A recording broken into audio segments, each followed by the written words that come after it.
South ఇండియాలోనే biggest sorry store మన Varahi silks మన విజయవాడ ఎంజీ రోడ్ లో డిసెంబర్ 4వ తారీఖున ఘన ప్రారంభం. ఒక పక్క మన బిడ్డలు రాష్ట్రం కోసం మన ప్రాణత్యాగం మనం చేసుకుంటే సినిమా యాక్టర్ అయిన పవన్ కళ్యాణ్ ఆనాటి నుంచి ఈనాటి వరకు మనకు వ్యతిరేకమే. ఇవాళ కూడా ఆయన మాట్లాడుతున్నాడు, తెలంగాణ నాయకుల దిష్టి కళ్ళతోని కోనసీమ పాడైంది అంటున్నాడు. మనం ఎన్నడూ దిష్టి పెట్టలే. కోనసీమ బాగుంది, కోనసీమ ఎట్లుందో అట్లా తెలంగాణ కావాలనుకున్నాం తప్పితే ఏనాడు కూడా తెలంగాణ బిడ్డలకు మనస్సు చిన్నగా ఉండదు, పెద్దగా ఉంటుంది, పెద్దగా ఆలోచిస్తాం. మేము ఇప్పుడు కూడా చెప్తా ఉన్నాం, పవన్ కళ్యాణ్ గారు మా రాష్ట్రం ఏర్పడి 12 సంవత్సరాలు అయింది. ఈ 12 సంవత్సరాల్లో మేము ఎప్పుడు కూడా ఒకటే మాట అన్నాం, జై తెలంగాణ జై ఆంధ్ర అన్నాం. తెలంగాణ ఎంత బాగుందో ఆంధ్ర కూడా బాగుండాలన్నాం. నేను ప్రత్యేకంగా లోక్సభలో నిలబడి ఆంధ్రకు ప్రత్యేక హోదా కూడా ఇవ్వాలని అడిగిన.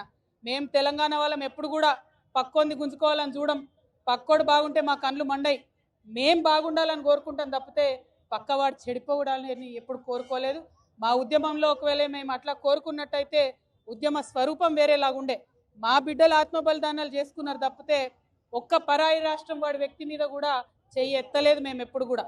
ఆ విషయాన్ని దయచేసి పవన్ కళ్యాణ్ గారు గుర్తుపెట్టుకోవాలి. ఆనాడంటే మీరు సినిమా యాక్టర్ ఏమన్నా నడిచింది, ఇవాళ మీరు డిప్యూటీ చీఫ్ మినిస్టర్. మీరు ఆంధ్రప్రదేశ్ యొక్క ప్రజలను దేశవ్యాప్తంగా రిప్రజెంట్ చేస్తారు. మీరు మాట్లాడే మాటలు కూడా మీ ప్రజలకు ఆపాదిస్తారు. కాబట్టి జాగ్రత్తగా మీరు ఆలోచన చేసి మాట్లాడాలని నేను పవన్ కళ్యాణ్ గారిని కోరుతున్నాను. ఒక పక్క మన బిడ్డలు రాష్ట్రం కోసం మన ప్రాణత్యాగం మనం చేసుకుంటే సినిమా యాక్టర్ అయిన పవన్ కళ్యాణ్ ఆనాటి నుంచి ఈనాటి వరకు మనకు వ్యతిరేకమే. ఇవాళ కూడా ఆయన మాట్లాడుతున్నాడు, తెలంగాణ నాయకుల దిష్టి కళ్ళతోని కోనసీమ పాడైంది అంటున్నాడు. మనం ఎన్నడూ దిష్టి పెట్టలే. కోనసీమ బాగుంది, కోనసీమ ఎట్లుందో అట్లా తెలంగాణ కావాలనుకున్నాం తప్పితే ఏనాడు కూడా తెలంగాణ బిడ్డలకు మనస్సు చిన్నగా ఉండదు, పెద్దగా ఉంటుంది, పెద్దగా ఆలోచిస్తాం. మేము ఇప్పుడు కూడా చెప్తా ఉన్నాం, పవన్ కళ్యాణ్ గారు మా రాష్ట్రం ఏర్పడి 12 సంవత్సరాలు అయింది. ఈ 12 సంవత్సరాల్లో మేము ఎప్పుడు కూడా ఒకటే మాట అన్నాం, జై తెలంగాణ జై ఆంధ్ర అన్నాం. తెలంగాణ ఎంత బాగుందో ఆంధ్ర కూడా బాగుండాలన్నాం. నేను ప్రత్యేకంగా లోక్సభలో నిలబడి ఆంధ్రకు ప్రత్యేక హోదా కూడా ఇవ్వాలని అడిగిన. మేము తెలంగాణ వాళ్ళం ఎప్పుడు కూడా పక్కోంది గుంజుకోవాలని చూడం. పక్కోడు బాగుంటే మా కళ్ళు మండయి. మేం బాగుండాలని కోరుకుంటాం తప్పితే పక్కవాడు చెడిపోవడాలని ఎప్పుడు కోరుకోలేదు. మా ఉద్యమంలో ఒకవేళ మేము అట్లా కోరుకున్నట్టయితే ఉద్యమ స్వరూపం వేరేలాగుండే.